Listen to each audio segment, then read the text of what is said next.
Oh, alright, dude. Let's not waste any time. The devs have dropped the January 2025 dev update. We're going to be going through this right now. I'm not on stream, but I'm going to be going through this right now, having a look at what they've got planned for us, giving some general thoughts. I'm not sure whether this will just be an update or a PTB, but we will see. Alright, we're back with another developer update, and some might say it's pure nightmare fuel. That's right, Freddy Kreuger is getting a rework, and we've got you covered with everything you need to know about what's coming. The Nightmare Major Update. You ready, guys? Freddy Kreuger himself is one of horror's most iconic slashers. While he has proven himself to be a formidable foe for newer players, he's begun to feel a little left behind in Dead by Daylight's current landscape. I genuinely cannot remember the last time I saw a Freddy. Seriously. Like, people say, with characters like Twins, Skull Merchant, Knight's a very good example. These are niche killers that not a lot of people like, but you can't rework them because they do have those niche fan bases, and if you destroy their killer, then they have nothing, and that's just horrible. Freddy doesn't have that, I don't think. Freddy, his teleport, Dredge does it better at this point. His anti-loop, Clown and Doctor both do that better at this point. The Dream World passive, Pinhead does better. Dredge does better. He's just got nothing at this point. We're excited to help. Oh. Not want to work. We're excited to help new players rediscover the macabre joy of donning into the signature sweater and wreaking havoc like only Freddy can. We've made several adjustments to his power, which should help Freddy feel like the dream demon he was always destined to be. Our philosophy was to make the dream world's presence affect survivors even when they're awake, giving the nightmare a consistently threatening edge with more flexibility than ever before. Change. Press active ability to swap between dream snares and dream pallets. Okay, here we go. This has been long requested, and we're thrilled to finally make it happen. With consistent access to two impactful abilities, the Nightmare can live up to his name by slowing survivors down and shattering them psychologically. Having the ability to quickly swap between powers has the added benefit of raising the killer's skill ceiling, while providing him with two different tools to utilize in a chase. Okay. Let me put it this way. That will be a popular change. I don't think it will be a very powerful change. The dreams, I'm gonna be real with you. The dream snares against intermediate to advanced survivors are useless. That's all. Yeah. New effect. Dream snares now move at 12 meters per second. Huh? As in the placement of them? 12 meters. So they move 3 times the speed of a... What? With a cooldown of 5 seconds. So yeah, that's like the... He's holding up his power, he's placing it. They move across the floor at 12 meters per second. Cooldown of 5 seconds. They can go through walls and upstairs, but not off ledges. Okay. Excuse me. So putting dream snares through walls is back. That is goated. I love that. Fantastic. Dream snares now have unique interactions with survivors, whether they are asleep or awake. Sleeping survivors will be hindered for 4 seconds, while awake survivors will gain 30 seconds on their sleep meter. Gain? As in the sleep meter is reduced by 30 seconds? Okay. This change grants the Nightmare additional flexibility while using the snare, allowing him to use them against a wider variety of opponents. Making it so survivors don't need to be asleep to be affected will make quite the impact, not just on a power level, but thematically as well. Here's your evening unwind routine. Alexa, stop. New effect. Dream pallets can be triggered to explode in a geyser of blood. The explosion occurs a second and a half after activation within a 3-meter radius. When a sleeping survivor is hit, they become injured. Alright. When an awake survivor is hit, they gain 60 seconds on their sleep timer. Okay. Dream pallets have been a fun and rewarding way to mind game survivors, and we wanted to add even more benefit to landing a successful deception. Now, even if the survivor does manage to escape the chase, they run the risk of sustaining a dark souvenir to remember you by. Okay, interesting. The Nightmare can now teleport to completed, blocked, and endgame generators, as well as any survivor healing in the dream world. That's not gonna be No! Leverage! Leverage Freddy better! Dream projection on a healing survivor will teleport the Nightmare within 12 meters of their position. Upon completing a teleport, survivors within 8 meters will be revealed with Killer Instinct and gain 15 seconds to their sleep meter. The teleport cooldown has been decreased from 45 to 30 seconds, and the teleport can no longer be cancelled. Can't be cancelled? Okay. I don't agree with not cancelling it. I like the teleport change, though. I think that's really, really interesting, actually. That's what I just said a minute ago about his teleport just being a worse version of Dredge, of... Who else teleports? Hag. That's gone now, because you've increased the versatility of his teleport. No other killer can teleport to a healing survivor. You know? An important part of the Nightmare's playstyle is creating the illusion of being everywhere at once, and his dream projection is a major part of that. We've made a few changes to make this even more effective and remove the pain point of having survivor progress rendering the Nightmare's power obsolete. Yeah, that is really, really frustrating, to be fair, so that's actually amazing. So, endgame generators. Is endgame generators exit switches? Because what the fuck's an endgame generator? Does that mean, like, switches? Finally, the dream world. Don't let the name deceive you. This psychological torture chamber is far from a dream. We wanted this update to inject sleeping survivors with a sense of terror, paranoia, and urgency. So we made a few small but crucial tweaks. In the dream world, healing survivors will be revealed by Killer Instinct for as long as they're healing, lingering for 3 seconds once they stop, allowing the Nightmare to teleport to them. Okay, dude. Now, Freddy's gonna be the anti-heal guy.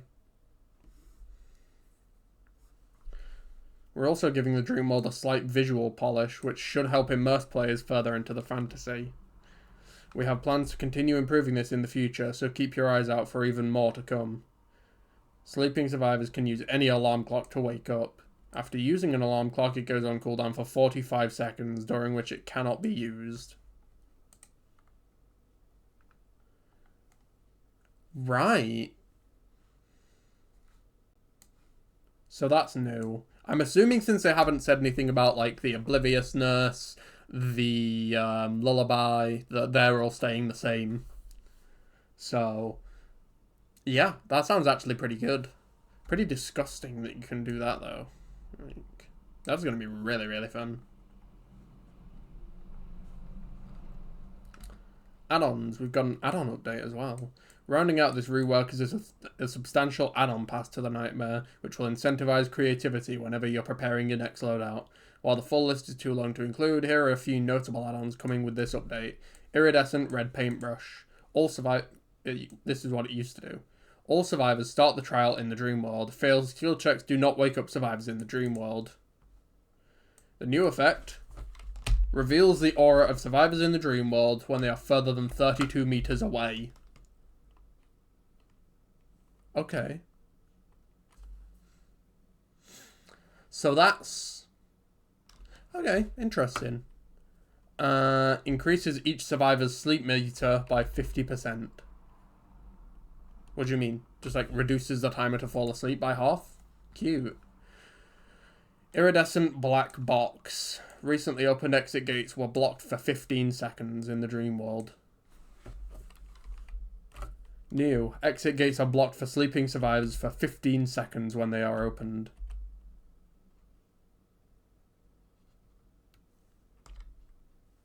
Is that not the same? Hold on. Hold on. Go ahead and get rid of that. We'll check that in a minute. Wait for the game to load up first. Oh, get out of here.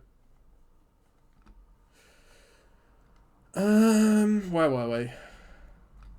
Swing chains. This add-on's ass, dude. This add-on's ass. If you want what this add-on does, just run like Strider, honestly. But you don't even need it. Just turn your sound up. Old.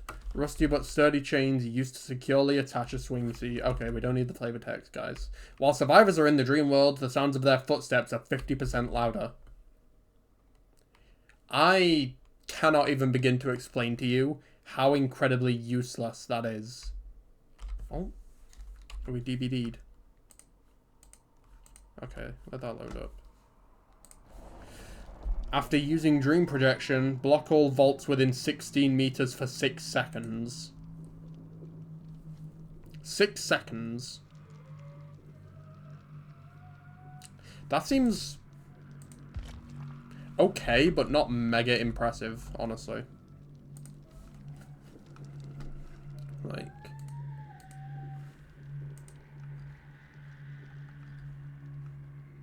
Yeah, that doesn't seem massively cool.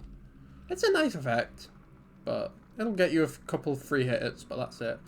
Okay, part 2, not Freddy anymore. Realm repeat prevention.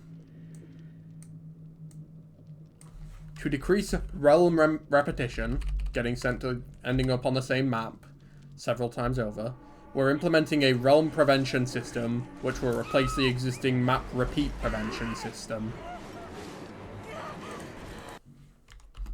Alright, get out of here, dog. If you're not familiar, there's a distinction between realms and maps.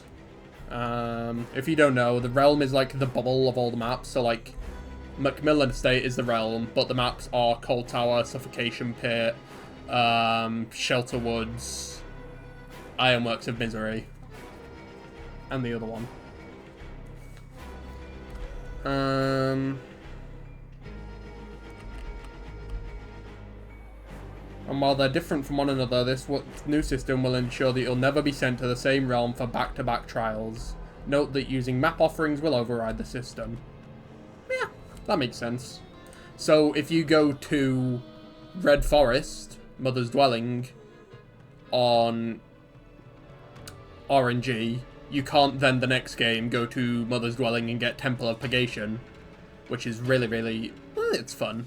It also means, if I'm understanding it correctly, that if you get sent somewhere, say survivors want to bring you to the Garden of Joy, after that match, in theory, Garden of Joy will be blocked from the map pool for your next match. So, yeah, that'll be fun. Deep Wound. Ooh, okay.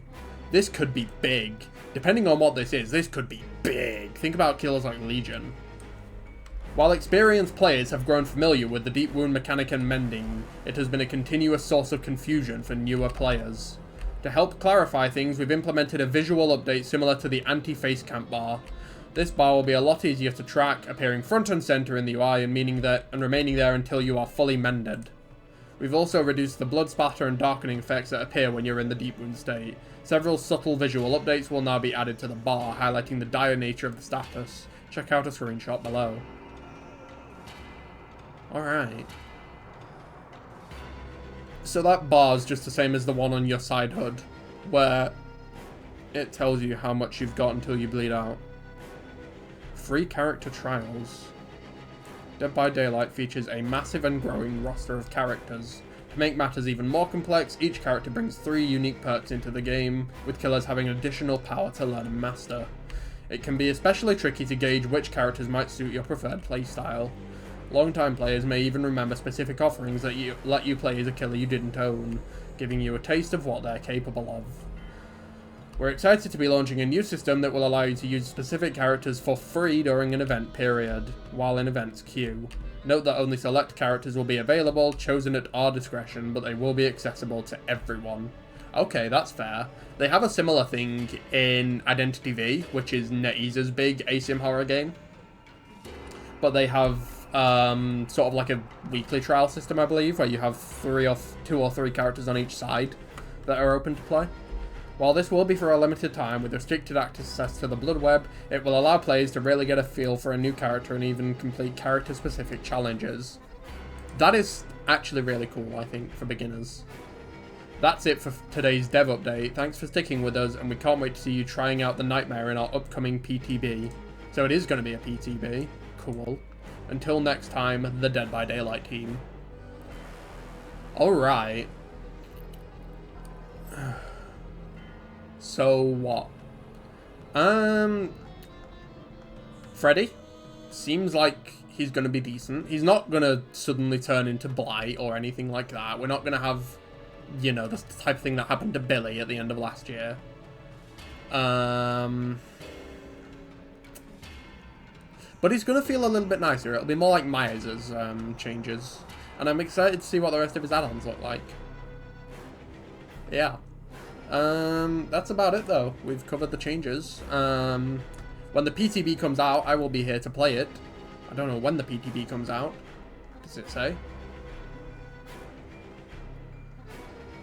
Until next time. Not really. Okay. But it won't... Oh, So that'll be the PTB will have Freddy's rework and the new killer, I think. Unless I'm getting that wrong. Whatever the case... I will be there streaming twitch.tv/thephantompuppet, and I will be playing Freddy and the new killer, who is believed to be a license. Yeah, I'll see you all there. Goodbye.